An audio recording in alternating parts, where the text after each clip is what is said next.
my second hair transplant, going to Turkey, heading to Atlanta now. I'm currently in the shuttle parking lot, but some initial concerns. So it's been a year since I got a hair transplant, and honestly, I've been overthinking maybe a little bit, thinking that maybe the grafts that they put in, all the new hairs, may have fallen out from over stressing and all the stuff that's happened in my past year. So I don't know, again, if I'm overthinking it or what, but here's what I'm dealing with. So I got the front half done, and now the back half is like bald, and I've been a little insecure with it, I'm not gonna lie. So it's been a long year, it's been a long time coming, but we're here finally, and now we're about to go to Turkey to get the back half of my hair done. So stay tuned to follow this journey and follow me to Turkey. Yes. Turkey? Yes, Turkish Airlines. Thank you, sir.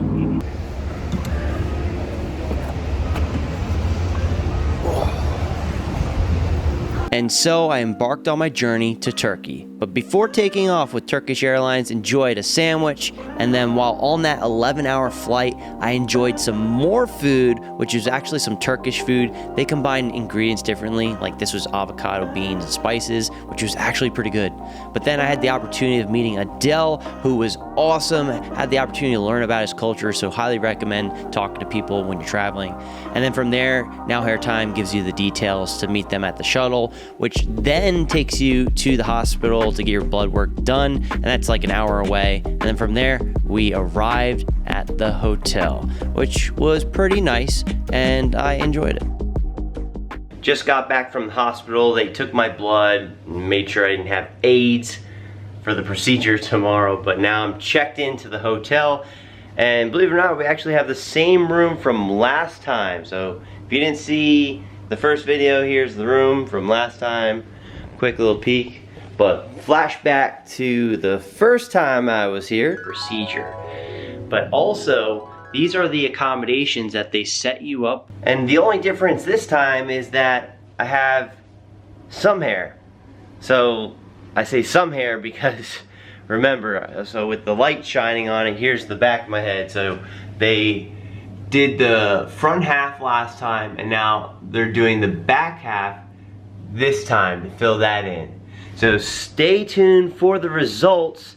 The results don't come in for like 3 to 4 months, so your hair sheds all those new hairs that they put in after the first 3 months, and then months 4 and 5, I believe that's when they start growing. So stay tuned for that, but I'm gonna post this video when I get home so I don't have to wait to post it in like a year. But for the time being, I think I'm gonna go grab some food at these places here.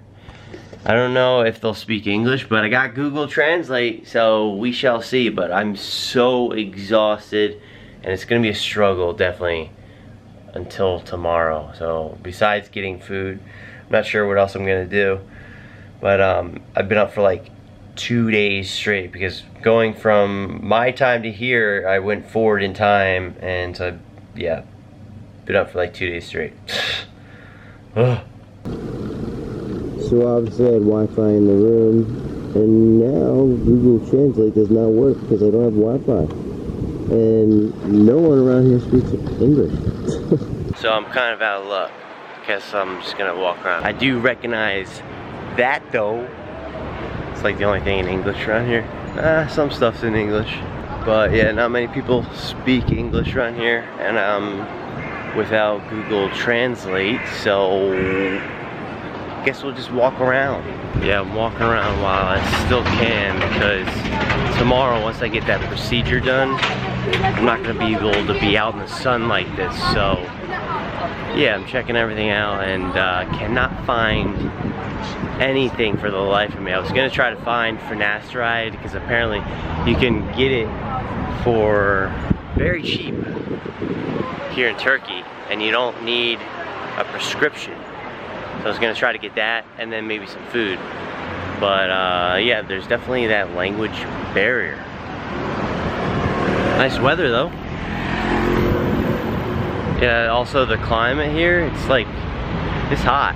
I can feel the sun is just beating on me right now. So I definitely won't be able to be out in the sun once I get this procedure done. Not trying to mess up this hair transplant. Don't know what any of this means. I'm just walking around with no internet. No way of communicating. I'm stranded, folks. Yeah, this is a lot harder than I thought. How do people use Google Translate in other countries? Like, unless they set up like a plan with their phone provider. If you know how people use Google Translate, like maybe it's like something like that where you set it up with your provider before you go out there, comment down below, because I'm curious. I need some help because I suck at traveling in foreign countries. Only speaking English. Speak a little Spanish.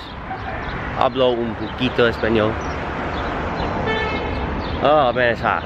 Another thing about here in Turkey, there's a bunch of stray dogs just everywhere you go. Just out and about, doing their thing. Big dogs too. Some of them, like, I see them like roaming around in packs. Really wanted to taste some Turkish food, but I thought it was a little too risky. I didn't want to get sick right before the day of my procedure, so this was going to be a no-go. So without being able to understand any of the restaurant names and the menus, I ended up just deciding to come back and get room service. Yeah, especially since I'm exhausted, I'm just gonna relax for the rest of the night. Got a cheeseburger, and then feel like freaking Ashton Hall right now because I asked for a bottle of water and they gave me like this big glass bottle of water, like that Saratoga brand that Ashton Hall has.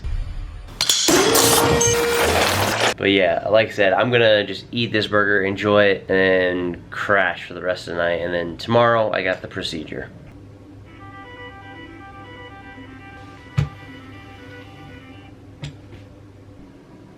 Alright guys, so today is the day I'm getting the procedure done. Didn't get really any sleep last night, so if you live in a different time zone, just be prepared for that, to not get any sleep. But also, didn't forget my button up this time. Last time I forgot my button up and they had to give me a shirt. But I followed the rules this time. But yeah, I've been feeling pretty anxious about this, contributing to not getting sleep. But most importantly, I'm excited, so let's do this. Wow, got the blue lights this morning.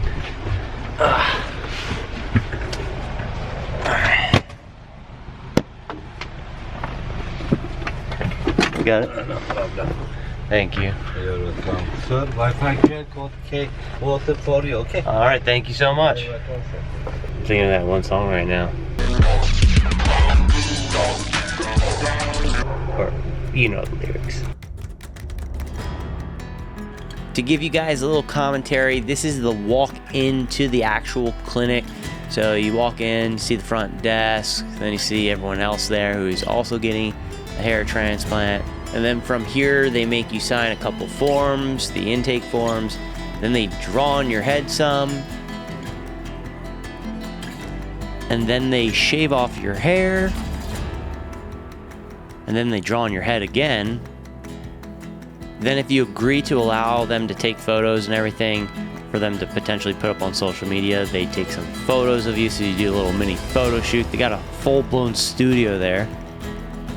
And after 6 hours the procedure was completed, they actually have an IV hooked up to you to give you fluids, and they give you a meal after to help you refuel, get a little bit of energy.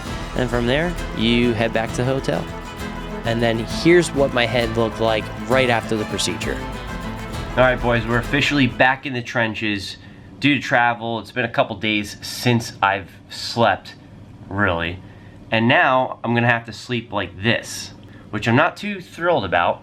But yeah, I wanted to tell you guys about the experience I had today, which wasn't the best experience. So I went to the clinic and they told me that they're gonna put most of the grafts in the front. What? Which I told them, wait, I came here for the back, to fill in the back. And that prompted some more questions. And then I also saw one of the clinic workers who got a hair transplant, and you could tell the hair in the front looked great. Looking at him like front on, you couldn't tell he had a hair transplant. But in the back, if you saw him in the right light, you could see that it was thinning. And so I was like, oh man, I don't know if I want that look, because they did tell me that the transplant in the back would be a little bit sparse or not fill in. And I didn't think too much of that in the beginning, because I had a friend that got this done. They had a little bit of hair in the back, kind of somewhat similar to mine, and theirs filled in great, but they have different genetics than me. All right. So to clarify on this point, Now Hair Time wanted to put more grafts in the front versus the back due to the back having poor circulation, which would then give me that uneven look with more hair in the front and less in the back, which I really don't want. So with me getting a hair transplant as a Norwood 5, make sure you subscribe and stay tuned to see if I can even grow hair in the back and if it's even worth going through all this. So it got to the point, and maybe a slight realization, that, hey, I may not be getting the results that I thought I would be getting. And so I started to get in my head a bit, thinking how I sunk all this money.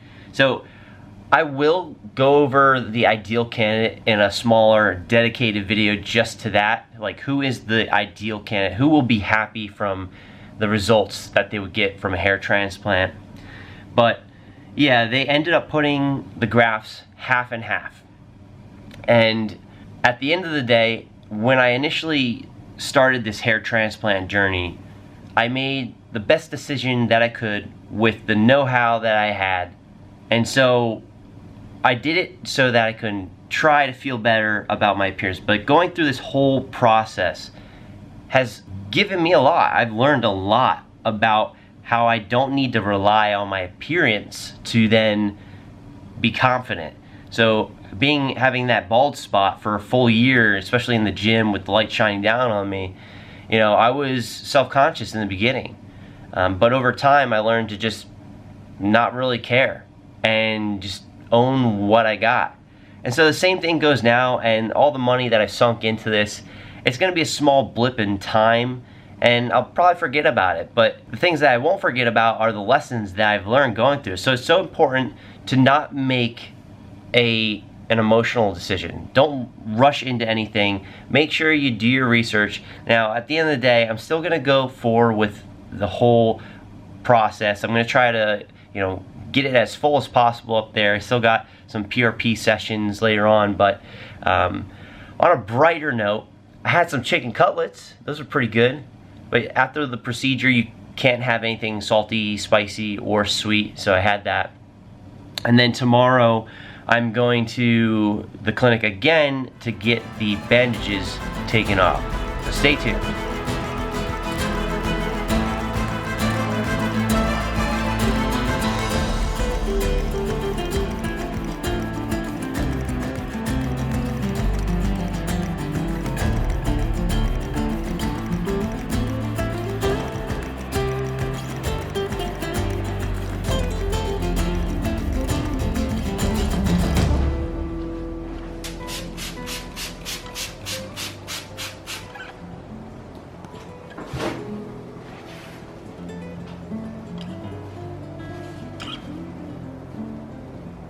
Now we will talk about aftercare. If you have questions, you can just ask them directly. Today you're not allowed to drink or eat caffeinated food. You're not allowed to do any sexual activities. What? No physical contact on the grass. And you're not allowed to be exposed to direct sunlight. The first months, gym, fitness, spa, sauna, swimming, or sunbathing are not allowed. Kidding me? I'm gonna explode.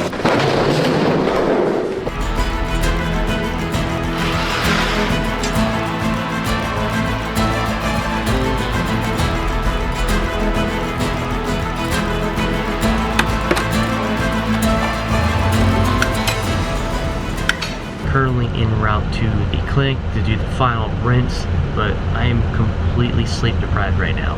It's been 2 whole days that I've been up, literally. So like I was saying in the other video, it is tough on you mentally. I got one comment saying that I was like on holiday or something. It's definitely not a holiday, because if you're coming from another country and from a different time zone, you know, just plan on not getting any sleep. So you're also stuck in a room by yourself if you're coming alone. You're not allowed to go out in sunlight because of the procedure, and then you're sleep deprived. So it will take a toll on you mentally. We're gonna get through it, and we got, like I said, the hair rinse coming up, and then I'm going to go to the airport and just head home from there. Maybe we'll see some people with bandages and stuff from all the procedures that they do here in Turkey. Who knows? Thank you. You're welcome. So tapping motions on your transplant area, and she will gently massage it into your donor area. That's good. You can hit the red button. Can I? What? Yeah, you can hit the red button.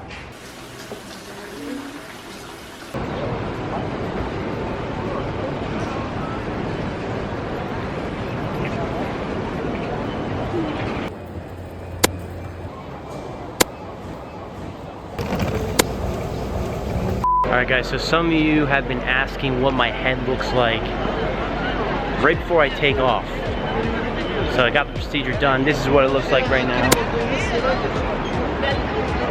Not too bad. I don't have bandages on or anything, but yeah, there's some things that Now Hair Time could have done differently. Actually, a big point, which I'm gonna make in my next video, which it could actually change my decision of actually getting a hair transplant or not. So yeah, I got a big update for you guys in the next video, so make sure you guys don't forget to subscribe, so stay tuned for that. But overall, the quality of the service with Now Hair Time was really, really good. There was just that one detail that actually turned out to be really big. But with that being said, guys, I hope you enjoyed the video. Make sure you comment, like, subscribe, all that good stuff. And I'll see you in the next update.